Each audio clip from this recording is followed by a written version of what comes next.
A very good evening to everyone. It's such a privilege to be here, and I'm very grateful to you all for taking time out of your busy schedule, time you could be at home with your families, resting, recovering, or working, to be here.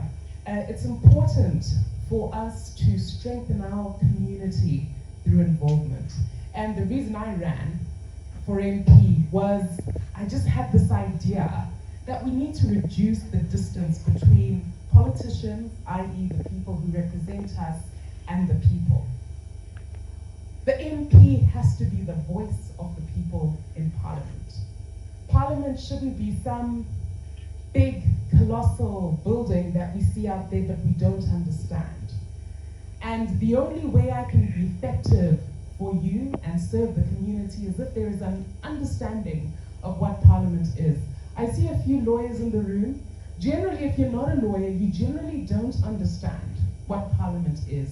And part of my role during this term is going to be to try and show and tell what the role of an MP is. Because with effective MPs, we get a stronger society, we get better councils, we get better policy, we get a government that at least is on its toes because there are people checking and balancing power. I'd like to thank those who voted me in. It is a privilege. I've lost an election before, so I don't take these things for granted. Thank you very much for voting. For those who didn't, I'm a representative for everyone. As Nyasha said, my door is open to everyone. It's already been indicated that this is a non-partisan meeting. We really want to focus on people-centered issues, policy, and a few things that I wish to demystify. Now, we've already been told which neighborhoods fall within Mount Pleasant constituency. It's unfortunate that half of Mount Pleasant neighborhood was chopped out. So if you go to Corn Avenue, Arundel Village, Arundel School actually, they're all now in Hatcliffe constituency, sadly. But this side, if you fall along this side of the Chase, a little bit of Chatsworth, you are within the constituency. Bond Street, I think, is on the boundary. The clinic is just outside, but they service all of us, so we tend to include them. Mount Pleasant constituency has grown exponentially. I remember during campaign time, knocking on doors, we'd have to spend the whole day trying to get around. It extends from Warren Hills Golf Club, which is around Maple Ring area, all the way to Valentine Park.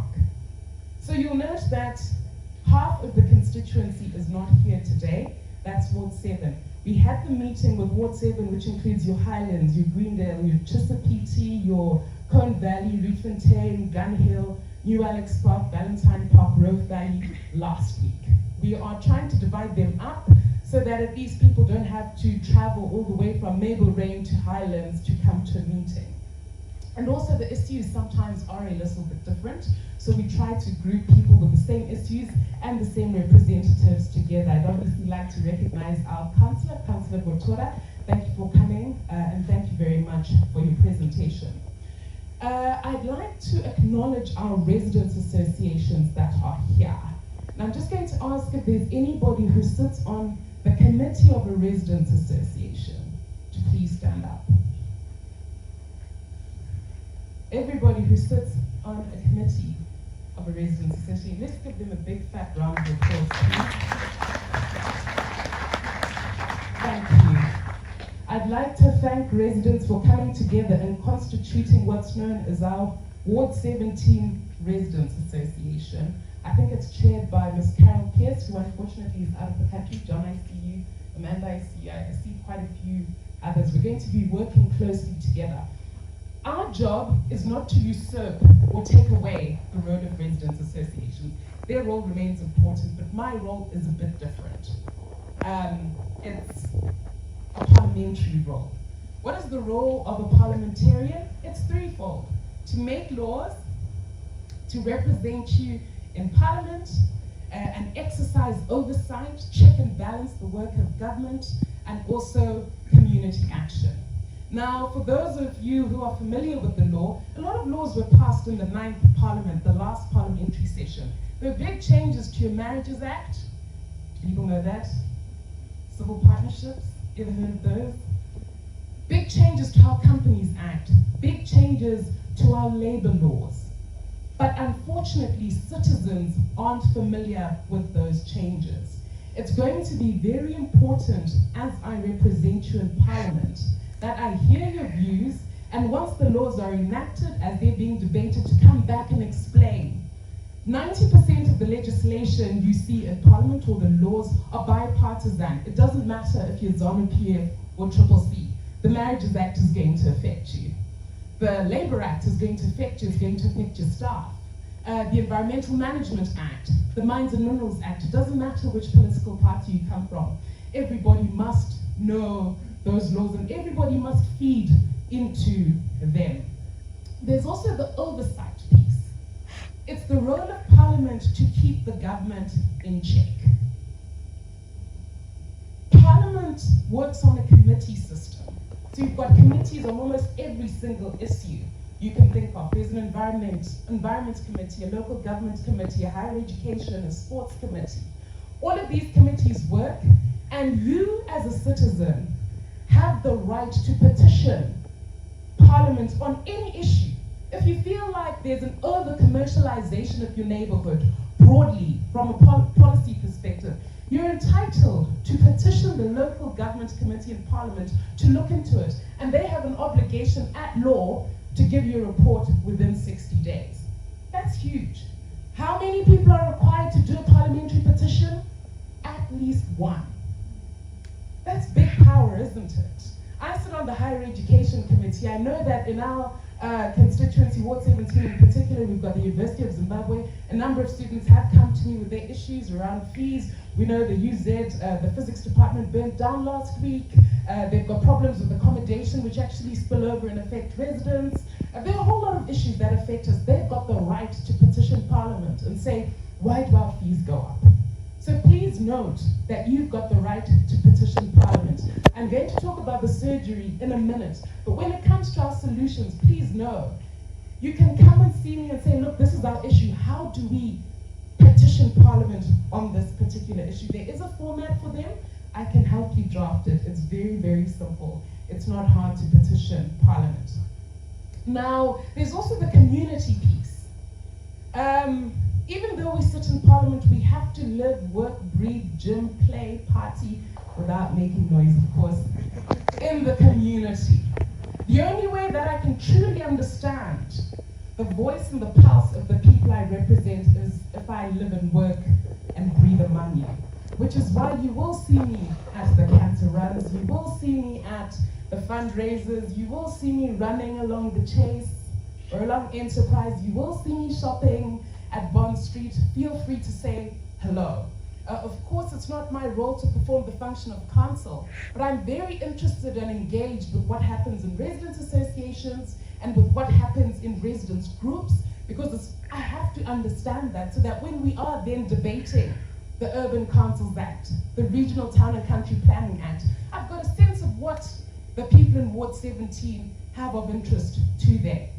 When we're talking about environmental issues, that people are sick and tired of the building on wetlands. People are sick and tired of the legal developments where you're not consulted.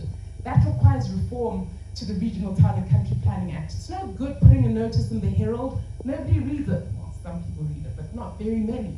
We need to change the way in which residents are consulted. Which comes to the next point. What kind of things can we do as a community to engage Parliament? Number one, notices of motion. If there's a particular policy issue that keeps coming up, we will draft a notice of motion, and when it comes up, I'll let you know that, look, we're going to do our notice of motion on XYZ issue. We can raise questions in Parliament. If there's to the ministers, question time.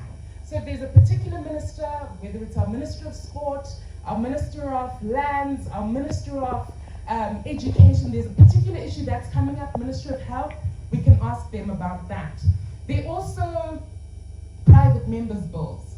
The executive or the government decide generally which laws are going to be changed, reformed, repealed, changed in a particular parliamentary session. But private members' bills allow us to put forward our own suggestion of what law should be changed. A lot of people have come to me about the Urban Councils Act. There's too much interference in the work of council by the minister. The minister controls the budget. He's got an overhanging hand in the hiring of staff. And just general policy issues he has to sign off. That requires us to change our Urban Councils Act. People have come forward saying, we'd like for the death penalty to be removed. A few people have asked me to lobby on that. All those sorts of things require private members' bills and a different kind of lobbying towards Parliament. We also have public hearings, which also require us to come together when a particular law is being debated, hear what your views are in respect of that. Now, those are all the opportunities and the good things can happen. I want to come now to the bad. You'll all be familiar with the fact that CCC MPs were disengaged from Parliament for the last 2 weeks. Who's familiar with that? Who knows that we were suspended by the Speaker for 6 sittings? And the suspension ends, I think, on the 8th of November, meaning that we haven't been sitting in Parliament, we haven't been sitting in committees, we haven't participated in the budget, pre-budget consultations. Why is that important? There is a political environment in which we operate in that we can't run away from. We know that there are shenanigans taking place where right now 15 CCC MPs have been recalled. We say illegally, fraudulently, wrongly. The reality is, because the person who carried out these recalls is not known to the party. So the 15 that were picked were mostly from Bulawayo, one was from Harare. The danger is that when we go to Parliament next, guess whose name might be on the list? Fadzayi. At this point, that risk is there. So I want you to bear that in mind, that there is a politically toxic environment in Parliament that's pertaining at the moment, which may hamper our work. The disengagement period ended after 14 days, but the suspension still runs until the 8th. There is this week going to be a pre-budget seminar where we're going to be hearing from various ministries around what their budget proposals are. The difficulty, however, is that we haven't participated in the committees leading up to that. So I don't have anything to report to you on that as yet. But the budget, the proposed budget is going to be announced on the 30th of November. The budget is how the Ministry of Finance is going to, or proposes to spend money.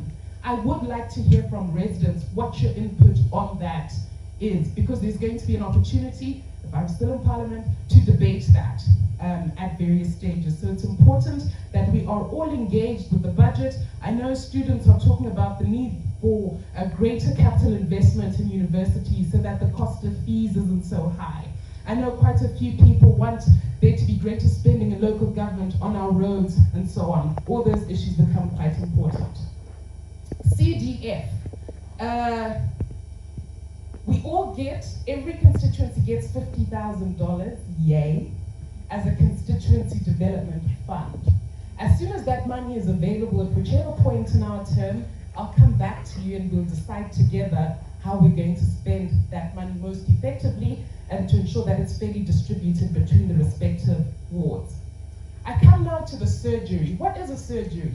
A surgery is basically an office where you can come and see me between 2 and 4 on a Friday afternoon if you want to chat about something, if you're looking for a particular bylaw, if there's an issue that keeps coming up in your neighborhood, if there's something that happened in Parliament that you don't understand, or you just want to meet and greet, I'll be available to you. Nobody after these 5 years are done should be able to say they weren't able to access their MPs.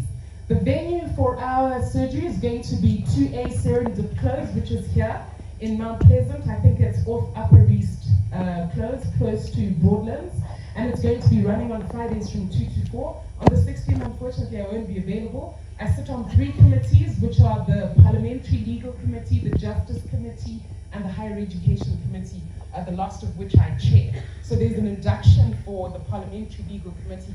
Lawyers will know that the Parliamentary Legal Committee, I say, is the most important committee in Parliament because it checks the constitutionality of all laws that are passed in government. We've seen Mr. Mnangagwa using statutory instruments time and again to purport to change the law.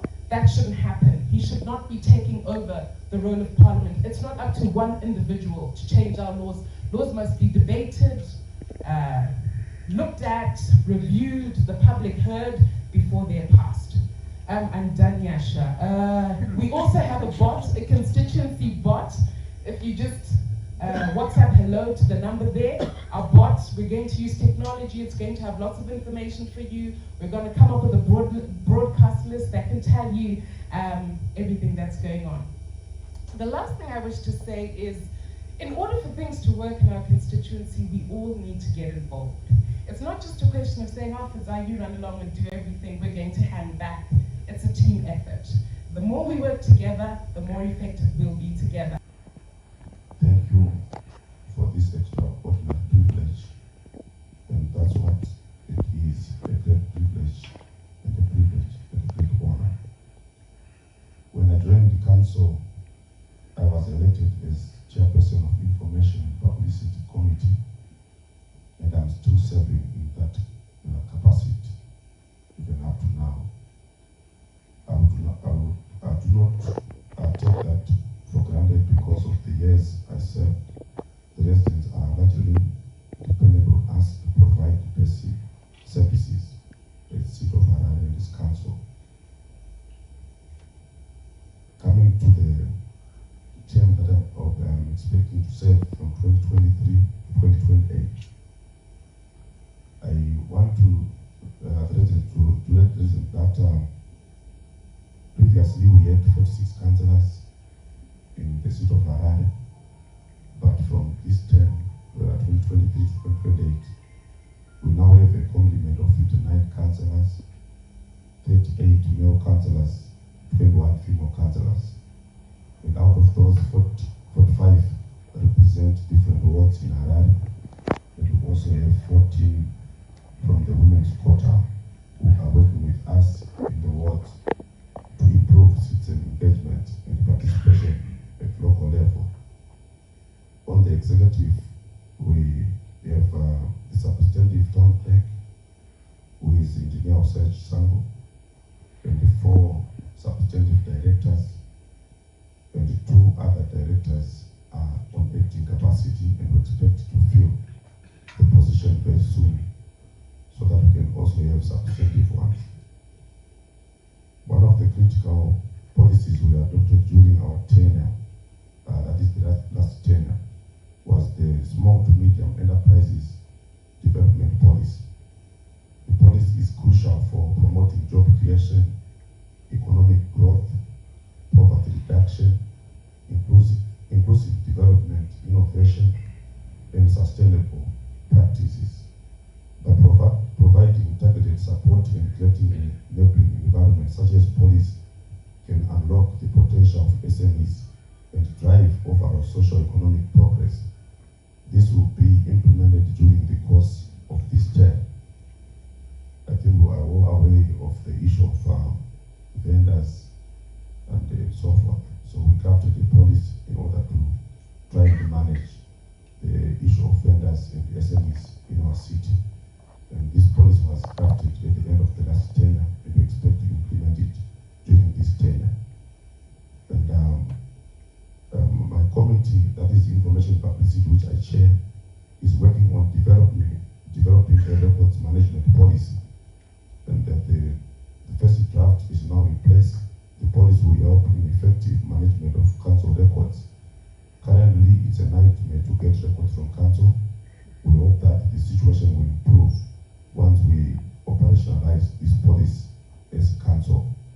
And I've received a lot of complaints from residents when they want to access certain records from council because of the state and the nature in which the records are kept.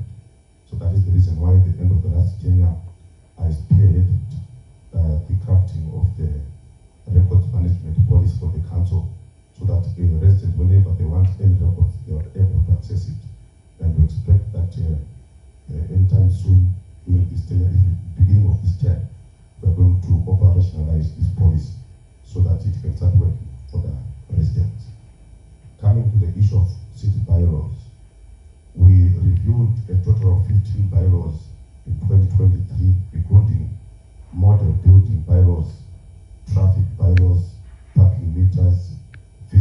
examination, occupation of council buildings, and it developed 5 new ones, including land use and natural resources, funeral parlors, mortuaries, development control, which if gazetted will regulate activities in these sectors. We are also in the process of reviewing the old 1979 waste management bylaw so that it is more skewed towards stakeholder involvement. The current challenge we have as council is late approval of our bylaws by the Attorney General's office. Our council will continue to engage these critical stakeholders so that our bylaws are approved. So it is important for the residents to note that whenever we try to come up with new bylaws, they take time to be approved by the Attorney General's office, because ours as policymakers of council, we just come up with resolution to come up with the new bylaws, but they have to be approved by the Attorney General's office. Now coming to my point number 4 about issue of budget. Due to the operating environment which affected the normal ward-based fiscal consultation meetings on budgeting, we opted for a hybrid approach. We had physical meetings for the following groups, that is residents and resident associations, business community, women, faith-based organizations, youth, and people with disabilities. These physical meetings were augmented by virtual meetings via WhatsApp groups and Facebook. We also received the written submission from various stakeholders. The 2024 budget, which will be announced on the 2nd of November 2023, will focus on improving service delivery in the following areas: water, sanitation and hygiene, which we call WASH, roads and public safety, focusing on the street and public lighting, improving health services delivery, improving the state of our social amenities. So I think most of us, we managed to participate through WhatsApp groups on the budget for the year 2024. Some managed to visit town house to give their submission. I remember I met our chairperson for Ward 7 Repairs and Resident Association, Ms. Carol Pierce. She came to town house with a submission and many other stakeholders who managed to do so. And I also want to announce that the budget will be officially announced on the 2nd of November, that is on Thursday. So we should just connect to social platforms, that is including Facebook and many other platforms. It will be beamed live, so for us all to be able to see. Then coming to point number 5 on water supply. Let me start by apologizing to you, esteemed residents, for our failure as council to provide clean, adequate water. This is so because demand continues to outstrip our supply capacities. Harare has 2 water treatment plants, that is Morton Jeffrey and Prince Edward Water Treatment Works. Morton Jeffrey, I think we all know it. We once visited Morton Jeffrey as residents of formerly Ward 7. That is, it's along Blawa Road. And it draws water from 2 dams, that is Lake Chuelo and Lake Manyami. But currently, supply is coming from Lake Chuelo only. Prince Edward Waterworks draws its water from Seke and our dams and is located along Shtuza Road. The 2 treatment plants supply water to Harare, Norton, Chitungwiza, Epworth, Rua, and other areas in the outskirts of Harare. So it is very important as residents to know that Harare does not only supply water to the residents of Harare, but it also supplies water to the dormitory towns, that is Chitungwiza, which I mentioned, Chitungwiza, Epworth, Rua, and Norton. Design capacities. Morton Jeffrey has a capacity of generating 604 megaliters per day. Prince Edward has capacity of generating 90 megaliters a day, which gives a total of 704 megaliters a day. But the current production levels at Morton Jeffrey is at 237 megaliters a day. Prince Edward is at 65 megaliters a day, gives that as a total of 302 megaliters a day. That is the current generation, water generation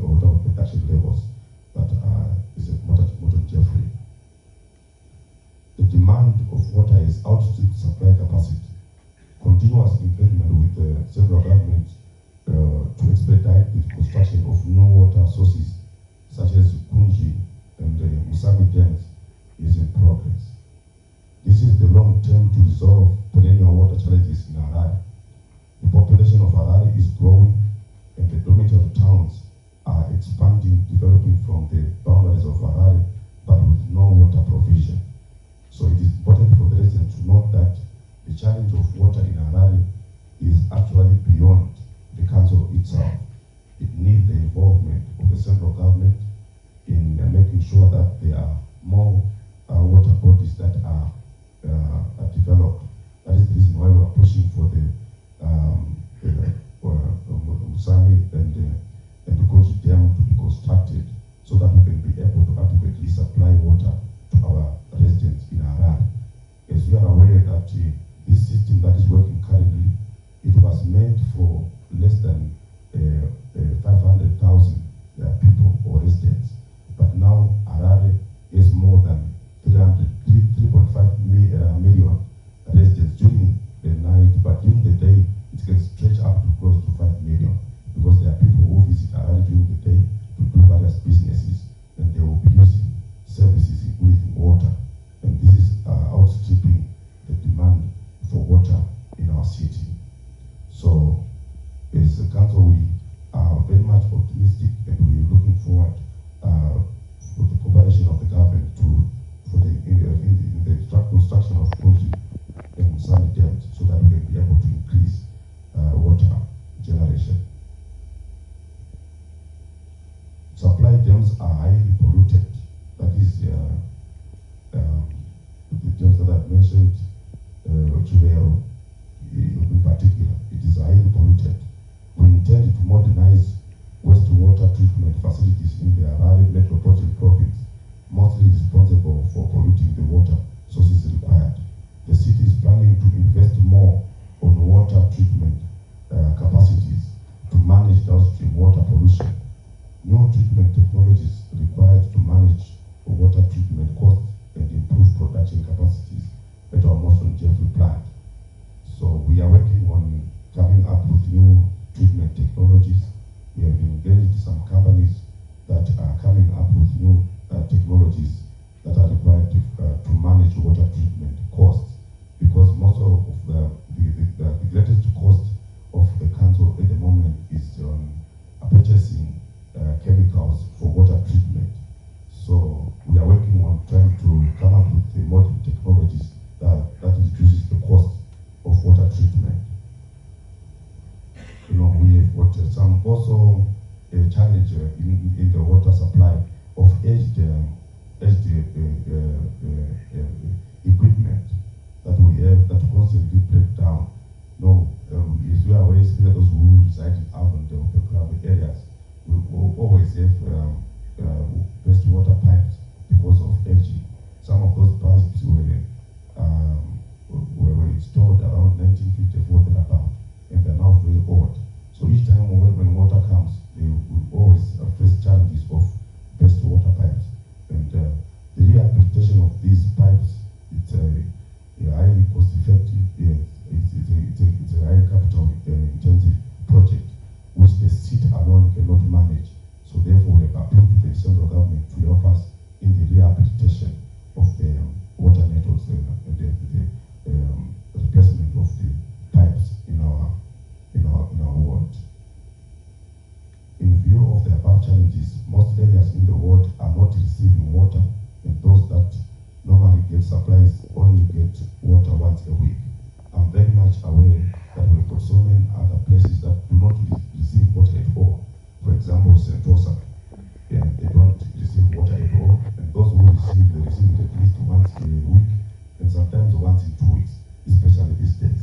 We are very much aware of those challenges, and we're working as council to make sure that the challenges are rectified.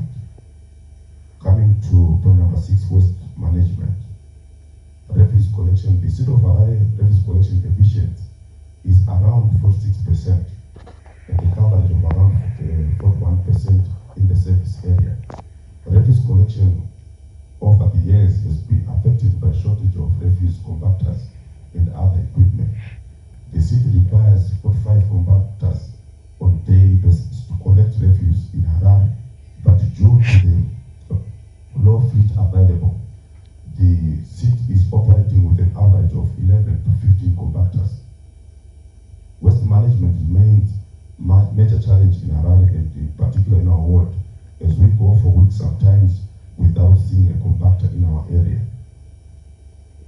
I want to also emphasize on that I'm very much aware that sometimes we go for 2 weeks, 3 weeks without our refuse being collected. The challenge mainly is being caused by shortage of equipment and mainly refuse compactors. I want to salute you all residents that even though we witnessed erratic waste collection, we managed to keep our ward clean through proper management of our collected waste. You know, I visit different wards. There are a lot of illegal dump sites in many wards, but here in Ward 17, we strive to keep our ward clean. And I want to salute you as residents of Ward 17 in trying to maintain our ward and keep it clean all the time, even though we have erratic refuse collection that is taking place in our ward in the city at large. We pin our hopes on recapitalization of waste management operations. Once adequate plant and equipment for waste management is procured, we will advocate under the decentralization model for the deployment of a dedicated compactor in the service area covering our ward, which covers Sandwich, Greencroft, Santosa, Merrick Park, St. Andrews Park, Kensington, Urban Belgravia, Old Alex Park, Roombridge, Little Norfolk, Sunrise, Mount Pleasant, and Mayfield, and there are other areas that I mentioned in our wards. Coming to roads, Zinara disbursed a total of 7.5 billion of the approved total budget of 18.6 billion. The city has a total road network of 4,500 kilometers, which needs to be maintained, and the current progress of 300 kilometers is just a drop in ocean. Our roads, especially feeder roads, need urgent attention. We managed to do routine maintenance for some roads in our ward, but this has not been adequate. I will work closely with the Department of Works to prioritize routine maintenance of our feeder roads and restore street lights along all our major roads. Coming to the other, point number 8, which is most important, decentralization of self-delivered operations. Harare has grown to the extent that we cannot continue managing the seats from the center. Our debtors book is huge, and we believe that revenue mobilization and debt management will be effective if done at the local level. Harare has been divided into 5 operational regions. We need resources to fund self-delivery, hence the 6th region must be able to sustain themselves. The center is no longer coping, so we introduce the regions, and these regions must be functional. Ladies and gentlemen, by transferring decision-making power to levels of the city that are close to beneficiaries, the decentralization can be citizens greater access to the municipality and improved turnaround times. It is continuously argued that the lower levels of government can deliver municipal self-delivery effectively. The lower levels of government are more aware of the needs of their community, that will be more responsive to providing such services. Preferences of local populations are better known at the regional level of local government. In summary, decentralization must enable us to deal with the self-delivery inefficiencies we are facing in our city. And as I said before, Harare was divided into 5 regions. Council passed a resolution to implement the model in phases. Phase 1 is the deployment of staff in the regions. In a few weeks' time from now, the deployees will be on the ground. What 17 falls under Region 4. The next phase relates to the capitalization of the regions. In 2024 budget, focus is also on the acquisition of plant and equipment, which will then be managed at the regional level. I think this is a new resolution that we made as a council, which is going to be operationalized starting from this week going forward. And I think it's a very positive development to us as residents, that everything will be done at the local level and all service delivery services will be done at the district level, than for you to travel to Red Martin, to go to Cleveland House, to go to Town House, or even to Mahere Remembrance House. You'll be doing everything that you want, and any information that you want, you'll be able to get it from the local level, that is at the district level. So we're going to implement decentralization starting from this week going forward as council.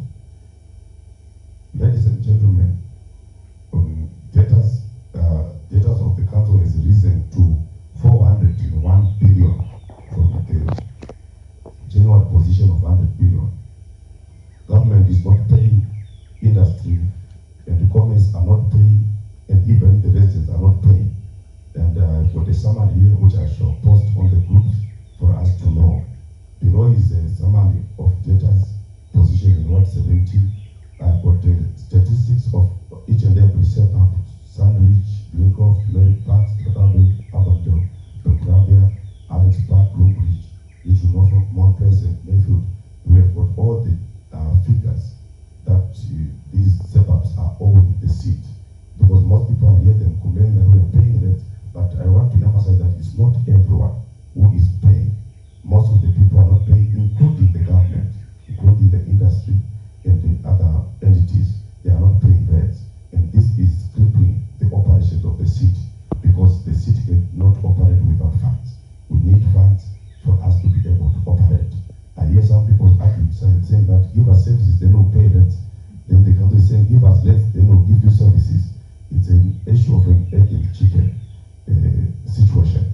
But to be honest, it's very important that we encourage each other to pay our rent. The council is doing everything to get the government and all other big debtors so that they can be able to pay up. Imagine if this 401 billion is paid, where will we be in terms of self-delivery? Then last but not least, status of billing. Our tariffs are paid in US dollars, and we convert those tariffs to ZWL using the exchange rate of the first of each month for that month's billing. What this means is that for the October bill, we used the interbank exchange rate of the 1st of October to post transactions on the consolidated bill. We are still maintaining our balances in ZWL, a situation that has resulted in erosion of value of the debt. Our ultimate wish is for us to be able to bill in US dollars and allow customers to pay in the currency of their choice at interbank exchange rate.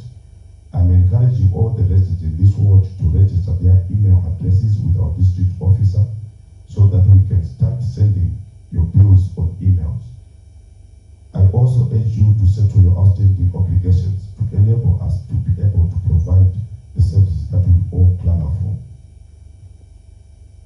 So, in summary, general service delivery from the beginning of this term, I will focus on improving service delivery and ensure that resources are allocated efficiently to meet the needs of the citizens. Service delivery is one of my thrusts during this term. I'll make sure that it is met, it is done, and work with our district officers, both of them, Ms. Mberechena and Ms. Kambiza, to those who are in neighboring side, to make sure that there's service delivery in our ward, and I'm here to serve on that regard. Transparency and accountability, I will ensure that decisions are made at the best interest of the community, and that residents have a voice in the decision making. Engaging with you and ensuring that your voices are heard in decision making. In other words, when we are going to start operationalizing decentralization, we are going to reconstitute what development committee, which is constituted by residents and some few council officials, so that residents are represented in all decision-making aspect of this ward. Whatever we're going to do, we're going to put residents first, we're going to put citizens first, and we're going to make Ward 17 a ward for everyone, where everyone is going to enjoy being in it.